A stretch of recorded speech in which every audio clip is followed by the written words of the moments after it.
You know, folks, the whole world is talking about Bitcoin. Want to know why? Maybe it's because Bitcoin rose in value over 150% last year, and this is just the beginning. Bitcoin is online investing that anyone can do. Visit bitcoinuniversity.org today. Take a master class, download the Book of Bitcoin, and take your investment portfolio to the next level. Visit bitcoinuniversity.org and discover all that a Bitcoin can do for you. That's bitcoinuniversity.org, bitcoinuniversity.org. All right, folks, coming up after me, he does a spectacular job. You know that already. 10 a.m. every weekday right here on Talk Radio 77 WABC. It's Brian Kilmeade, also the star, I believe, no disrespect to Ainsley or Ducey, of Fox and Friends every morning on Fox News, and his own great show, 9 p.m. every Saturday night on Fox News, One Nation. Now, there's a lot to get to here, so I don't want to spend a lot of time on the first one. But it's a local thing, and I got to break your balls just a little. Will you stop with the Eric Adams? I got to give him credit. This guy is in so much trouble. He's become so pathetic in sucking up to President Donald Trump. And he needs a pardon so bad. So one day he says, yeah, let's talk about immigration in sanctuary cities. The next day he says, hey, I still want immigrants to come to this city. I'm not for mass deportation. This guy goes back and forth every day. And if you think he's, quote unquote, going to work with Trump because he cares, you're nuts. He's in trouble. He needs Trump. Okay, everything you said is true. But I'm just going to challenge you one thing. You remember when he was only there a couple of weeks, he went up to Albany and said, you got to work with me on this no cash bail. And they just told him to go back because he didn't know the political system, or he just thought that people would use logic and say a Democratic black mayor, historic, they were going to work with him because they knew it was a problem. But there's no common sense in Albany. And do you know that he has spoken out about the sanctuary city status before? He wanted the city council to do things. Bloomberg was frustrated with the city council. Giuliani was always frustrated with the city council. So maybe he doesn't go far enough. But he can't totally abandon his party. And like you said, I'm waiting for the second raft of indictments. Most people look at this who are, unbiased and don't think there's a lot there yet to take down a sitting mayor. So if there's another raft and there's other things and you have contacts, I don't, in New York City, Sid. So maybe you know what's coming. And I know Curtis also feels the same way. More's coming. But I don't like being targeted. I don't like people being targeted by the justice system. They were going after Elon Musk, for goodness sakes. I mean, with all his power. So I'm just saying, just factor in, they could be targeting him too. They could be. There's no question about it. And they probably are. But that doesn't negate the fact that even his meeting up in Albany was pathetic. He's never once come out and blasted Carl Heastie or Andrea Stewart Cousins. He said maybe he doesn't go far enough. That's the understatement of the year. He doesn't go nearly far enough. That's all we want. At least call out names. And what gets you mad is you see the potential. You got to see him without the cameras, hanging out at dinner, lunch, and you see the potential. That's what I believe frustrates you the most. There may be some truth to that. There may be some truth. He's incredibly disappointing. He is. Let's get to the big meeting today, though, national. Donald Trump is going to sit with Biden. Your friend Peter Ducey did a great job yesterday with that Mensa, Karine Jean-Pierre, asking her questions about what she thinks this meeting was going to be about. And eventually he said something about Biden and Harris, and she got all upset. Let me ask you, what do you think this Biden-Trump conversation at lunch will be like later on today? You know what I hope? And I know you love to go to town with me when I say stuff like this. Yeah. I hope they have a cease and desist. I hope he says, listen, I'm going to stop with the personal attacks. I don't think Biden's got too much longer. And you just don't want to be the last one. The last thing you say is something personal and about his cognitive decline. So I would just say, look, we know what we said about each other. And I know how you really feel about me, and you probably know how I feel about you. But let's not rip each other personally. Do the George Bush thing. I'm going to my ranch. I'm not going to say anything anymore. Bill Clinton was really cool with Bush 41 and great with Bush 43 until his wife started running, and I get it. But Biden's out of it. So just do cease and desist. Kamala Harris has been humiliated. She's a non-factor. I give Melania great credit for saying, screw you. You raided my house. You went through my drawers. You ransacked the place. And I know you knew this. I'm not coming. Now, I don't have firsthand knowledge of this, but I got secondhand knowledge that she's like, screw you, Joe Biden, the Biden family, and Jill. I love that.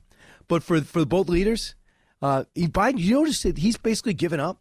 Trump's like running the country right now. Yeah, his foreign policy. Yeah.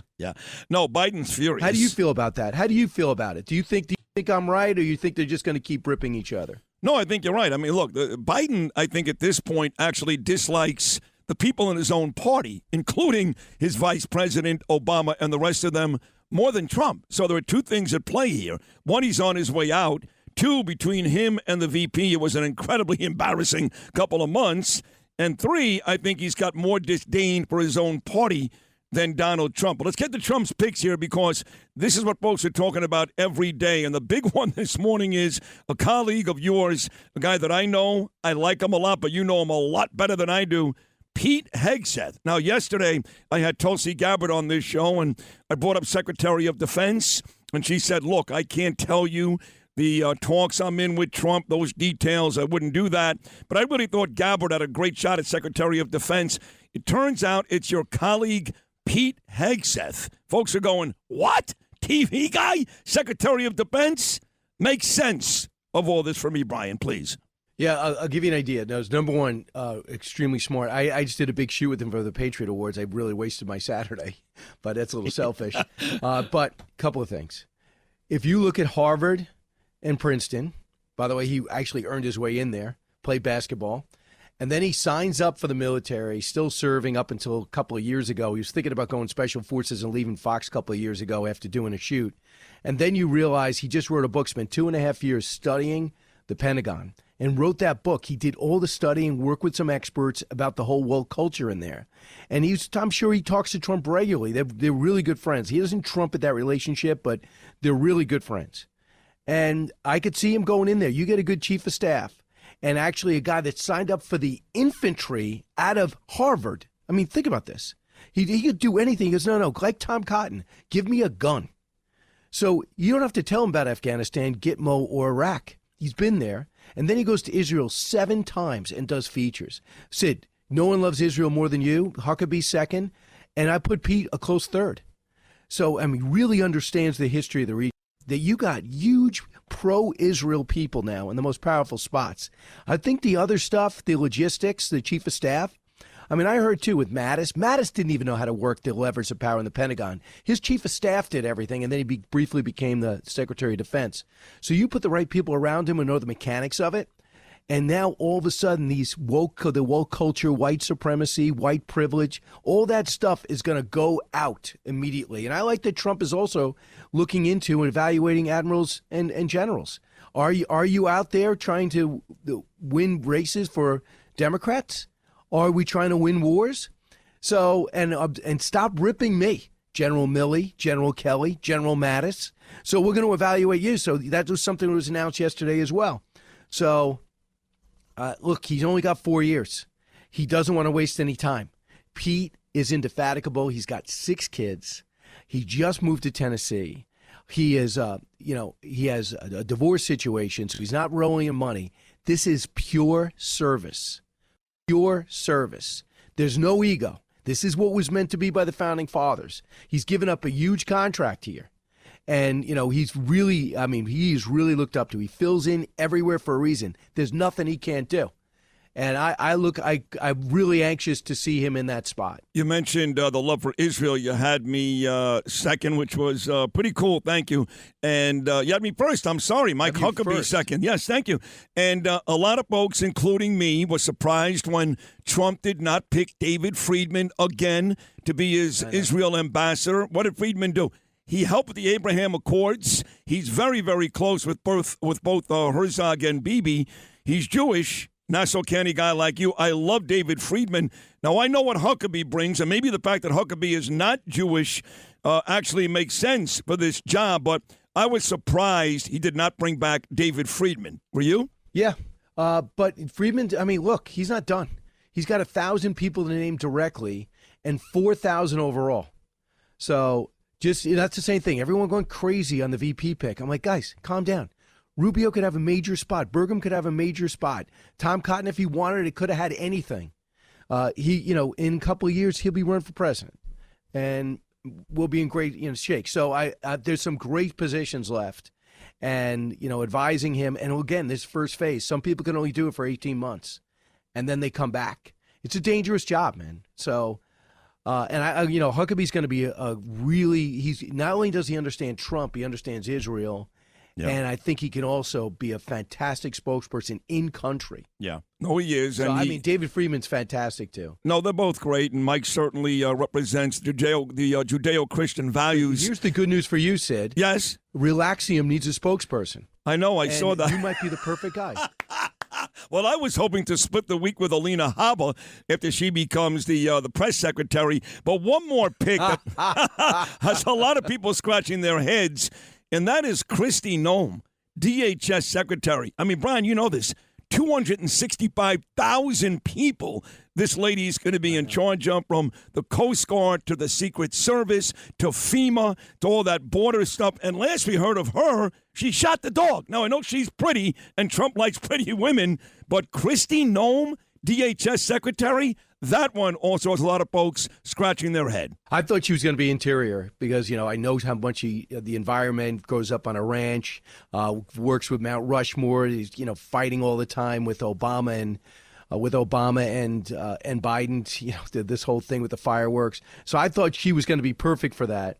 So then this is what I think happens. You bring in Elon Musk with you and say, help me with this agency, and I got to get this more efficient because it's almost impossible to run. So I think she's going to have her hands full. She's got to staff up. No doubt about it, she's got to staff up, and there's a lot of pressure on it. But the one thing is good, Tom Homan can work with her. Tom Homan's got more power than anybody. So we're going to focus on the border. Homan's going to be in charge.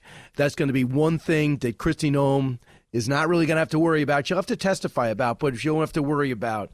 And the Secret Service, I think, has got to be spun off. And I hope they get someone good. One of his agents, one of Trump's agents, reportedly is going to take over the Secret Service. That would be great. I would love Bongino to do it, but I'm sure he can't do it right now. I mean, he's running an empire over there. So there's a lot. And look, let's see what happens. If she can't do it, we're going to know right away. And Trump's going to get rid of her. Trump gets rid of everyone, friends and foes alike. You're not doing the job. But I would bring Elon Musk and say, Elon, take a look at this unwieldy agency that Joe Lieberman recommended, that George Bush put into power, and it's a Frankenstein situation. It's never really been run right. Help. And hopefully you will. By the way, Tom Homan set to join me this morning coming up at 8:25. As always, Brian Kilmeade, fantastic, not good, fantastic appearance. Quickly, anything popping up on One Nation? I know it's 3 days away that you know about already midweek. Yeah. Well, yeah, I mean, I got some meetings, but I know Jim Jordan's in. I know Carly Shimkus is in. She's going to look over the media stuff this week. But I'm going to try to build this out. I mean, Mike Waltz is a good friend. If he's not all over the place, I'm going to look for him. I'm try to get some of these new cabinet members on. But most of all, I'm going to look also at the waste of money of Kamala Harris and what she had to pay Oprah and Al Sharpton in order to get an endorsement. Are you insane? I'm going to look at the waste of $1 billion and the implosion of the Democrats. And that soap opera is getting as ugly as can be. And, it really is. I want to hear I want to read every line and every verse. MSNBC's ratings in the dumper, and CNN now ready to fire 100 or 1,000 more people. I mean, they're in big trouble. Kilmeade, I love you. This was fantastic. We'll all be watching you. Thank you, buddy. Thank you. It's my man, Brian Kilmeade. Stay with it. Now, what do you have to do, Sid? Well, besides hopefully getting the weekend gig for the White House press secretary, I need to stay within myself. How about that? That's all I ask. That's all I ask. See you later. See you, Brian. There he is. Brian Kilmeade does a fantastic job after me, 10 a.m. every weekday morning right here on WABC, and a part of two great shows on Fox News, Fox and Friends every weekday morning, and, of course, his own show, 9 p.m. Saturday nights, One Nation. We'll take a short break. A lot more to do today, folks. The great Curtis Lee was coming up next. But before it's all said and done, we'll talk to Tom Homan. We'll talk to Peter King. We'll talk to Scott Lebedo. Big Wednesday morning. Sid and Friends in the morning. And I'll be back after Noam with the news. Eden Memorial Chapels understands Jewish funerals can take many forms. Some are Orthodox, while others are more conservative or of a Reformed nature. There's no one better. With services close to all New York and New Jersey cemeteries, Eden Memorial Chapels offer fair and balanced pricing and can provide easy transfer of you and your loved ones to Israel. While you're grieving, they're here to take care of all the details so that you deal with less bureaucracy and have more peace of mind. Go to EdenMemorial.com. That's EdenMemorial.com.